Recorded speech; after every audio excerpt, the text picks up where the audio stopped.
Il y a 30 ans, l'ancienne première dame du Cameroun, Irène Biya, mourait dans des circonstances incroyables.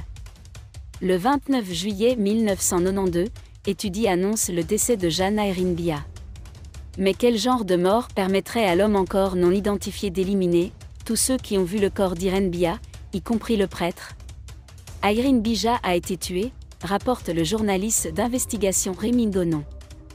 Dans la chronique que nous vous proposons ci-dessous, le journaliste partage ses conclusions sur l'affaire. Désolé de vous interrompre, ce rapport peut contenir des commentaires soumis au choix de l'auteur. S'il vous plaît, si vous êtes nouveau sur cette chaîne, veuillez vous abonner et activer la cloche de notification. De cette façon, vous serez averti lorsque nous publierons de nouveaux rapports sur cette même chaîne. Merci. Le 29 juillet 1992, le peuple camerounais a été choqué d'apprendre le décès de la première dame Jeanne Irène Biya, née Monangono à Tcham. Elle est sage-femme de profession et travaille à l'hôpital central de Yaoundé.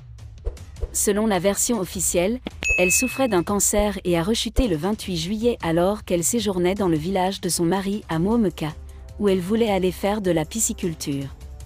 Elle a été héliportée à Yaoundé et est décédée dans un hôpital, non, au palais présidentiel, à 4 heures du matin le 29 juillet.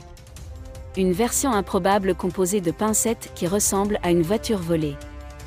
Lorsque nous avons discuté des coulisses du palais dont le chef de l'État camerounais avait entendu parler du drame 1 heure après son arrivée à Dakar pour le sommet du beurre et des épinards, nous sommes tombés encore plus durement des étages supérieurs. Paradis.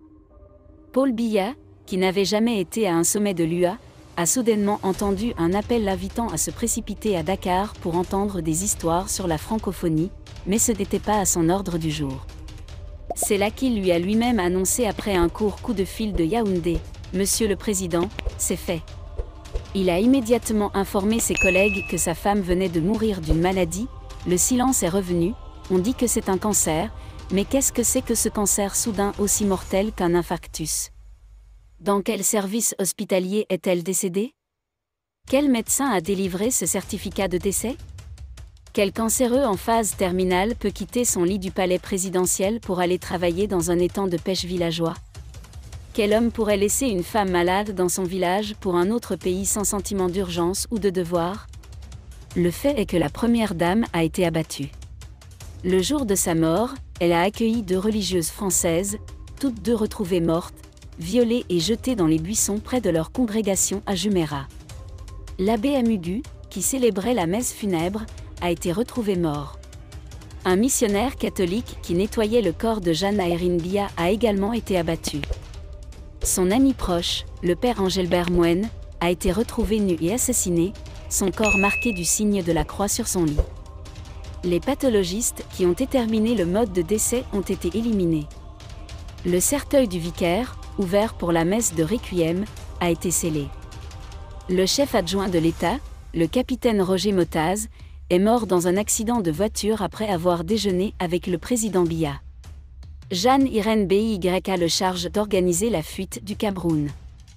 La femme enthousiaste a conseillé à son mari de démissionner à la suite d'un entretien avec le directeur général de la Banque du Cameroun, Robert Mézy, qui a révélé dans le magazine Africa que Paul Biya et sa famille avaient pillé les caisses d'une valeur de près de 4 milliards de dollars. La population voulant lui rendre un dernier hommage, le chef de l'État ordonna de ramener son cercueil scellé au village. Un seul chef d'État africain était invité aux funérailles, Mobutu Sese Seko. Nous n'avons pas pu soulever l'écorce pour voir si le corps de la première dame est bien en le cercueil. La police et les gendarmes ont confisqué tous les exemplaires de la quinzaine internationale de l'information, pour laquelle j'étais pigiste. Le nom et l'image de l'ancienne première dame du Cameroun ont disparu du palais présidentiel et restent interdits. Que avons-nous fait du corps et de la mémoire de Jeanne Irène Biya? Pourquoi n'a-t-on pas organisé de messe commémorative depuis sa disparition? Comme le dit Antonio Borgia? Mes morts subissent-ils encore la douleur du crime dans mon cœur? Merci d'être resté avec nous jusqu'à ce point, comme toujours pour promouvoir la liberté d'expression. Laissez vos opinions à ce reportage dans la section commentaires ci-dessous. Si vous avez aimé cette vidéo, merci de liker, partager, commenter et surtout vous abonner à la chaîne. Et on se retrouve très vite pour une prochaine vidéo.